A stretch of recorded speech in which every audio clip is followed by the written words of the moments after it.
রহিম আসসালামু আলাইকুম প্রিয় বন্ধুরা। আজকে দ্বিতীয় রমজান, 20 তারিখ, 20শে ফেব্রুয়ারি। তো আপনাদেরকে এর আগে দেখিয়েছিলাম যে রোজার আগে এটার যেই ফুলগুলো ছিল ওইগুলো ফেলে দিয়েছিলাম। তো মূলত টার্গেট ছিল যে রোজার সময় রাখবো, তো রোজার 1 সপ্তাহ আগে থেকেই হচ্ছে যে রাখা হয়েছে।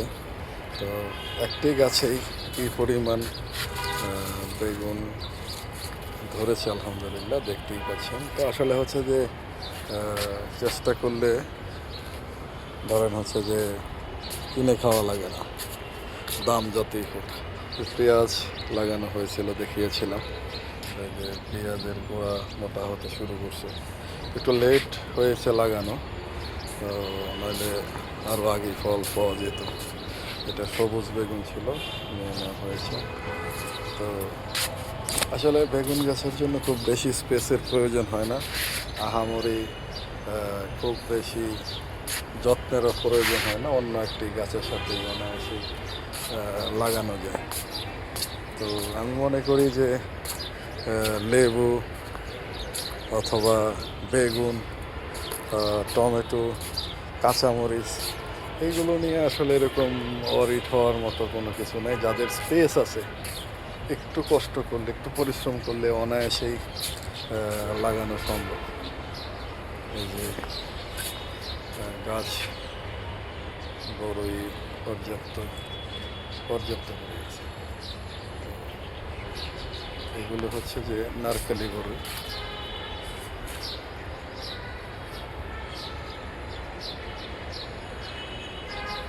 তো আসলে ফ্রুটস চাইলেই হচ্ছে যে যত্ন করলেই ফ্রুটস ম্যানেজ করা যায়।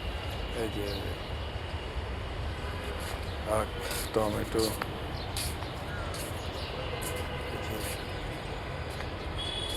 প্রতিটাতেই টমেটো আছে গাছের গোড়ায়। আম চলে আসছে।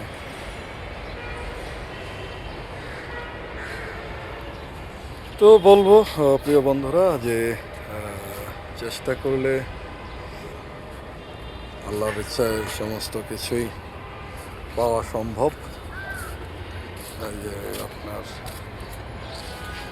বৈশাখের বীজ দিয়ে দেওয়া হয়েছে, মিষ্টি আলুর জন্য শাক, পালং শাক। এগুলো আসলে হচ্ছে যে রোজার মাসে শাক মাঝে মধ্যে খেতে ইচ্ছা করে। টমেটো পাকতেছে, তো এগুলো সালাতের সাথে খেতে খুব ভালো লাগে। তো প্রতিদিন গাছা দিয়ে আসলে যে বড়ই গাছ একটা শেষ প্রনিং করে দেওয়া হয়েছে। এটা হলো জাম গাছ, নতুন করে আনা হয়েছে। বড় গাছ আগে যেটা ছিল ছাদ থেকে নামিয়ে নিয়েছি। সাজনার চারা চলে এসেছে। টমেটো, পুদিনা পাতা, সাজনা খাওয়ার মতো হয়ে গেছে। বাসায় ছিলাম না, অনেকগুলি সাজনা নষ্ট হয়েছে, তো এটা খাওয়া যাবে, এটা এখনো ঠিক আছে। তো বিষয় হচ্ছে যে সফেদা গাছ পাকা, পেকে করে গাছ পাকা সফেদা পেকেছে। টমেটোটা আমার খুব ফেভারিট, টমেটো খুব সুন্দর, খেতেও খুব মিষ্টি। তো এই ছিল অবস্থা। তো আসলে একটু যত্ন করলে অনেক কিছুই ছাদ থেকে পাওয়া সম্ভব। তাই সবাইকে বলি যে আসুন, মনে হচ্ছে যে একটু চেষ্টা করি, তাহলে আর হচ্ছে যে